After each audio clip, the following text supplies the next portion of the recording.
Okay, what's up, what's up? So what has been so what's been going on in the Regents recently, right? So the last Regents meeting was in December, the one before that was in November, and a fee increase was on the table. Last year, the Regents agreed to a 32% fee increase. So in November of this year, the Regents voted on another 8% fee increase. So they did three things. They increased their fees, they raised the Blue and Gold plan up to $80,000, and they said if you're $80,000 to $120,000, you don't have to pay the fee. They increased fees, okay, 8%. And from that 8%, we created around $110 million of revenue, right?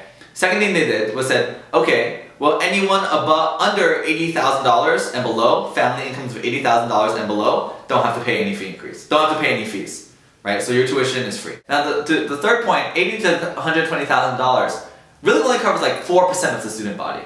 So what you have is around almost 49% of the student body not paying the fee, and then 51% of the student body paying the fee, right? And that translates to $110 million of revenue, which then went into the university to cover campus cuts or retirement plans, faculty salaries, those kinds of things. So that's what the Regents decided in November.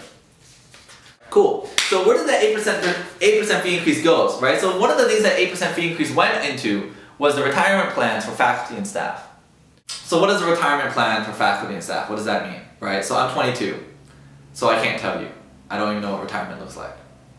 The UC gives employees 75% of their salary as their pension. My pension was $100,000, and now it's $75,000 every year for the rest of my life, right? That's what pension is. At the point in time before it was changed, it was considered one of the best retirement plans in the nation, right? For a public service employee. It was fabulous. It's also incredibly costly. The question is like, who's paying into it?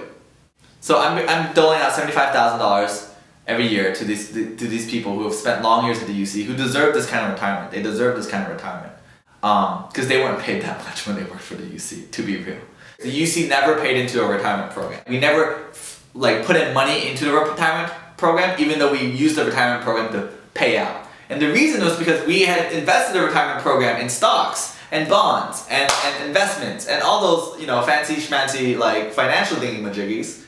And during the boom years, this worked really well. So at one time, right, we were 150% funded. Now in 2008, when the Great Recession hit, we went from 150 to 80% funded. And so that's kind of where we are now. We're stuck with investments that don't return as well, a depleting retirement plan that's very expensive, and not giving much into it. So what did the UC Regents do? First thing they did was increase contributions. So they told every employee, hey, you need to start giving 5% to the retirement plan. 5% of your paycheck every year needs to go to the retirement plan. So what this really looks like for employees is a pay cut, like a 5% pay cut. Now it's 5% pay cut that's going to be invested into their future retirement. So in many ways it's a good thing, it's a necessary thing. But in your immediate take-home pay, it still looks like a 5% pay cut. The second thing they did was that they increased the UC as an employer's contribution. So the UC is we employ these people, we have an obligation to a retirement plan as well. We're going to pay 7% of our whatever, right, into the retirement plan. And in December, the second thing we did was we decreased benefits, right? So if you currently work for the UC, you're fine. But if you're a new person coming into the UC, so if you get hired in 2013, your retirement plan is just not as good as the one it used to be. And that is to kind of reduce costs into the retirement plan.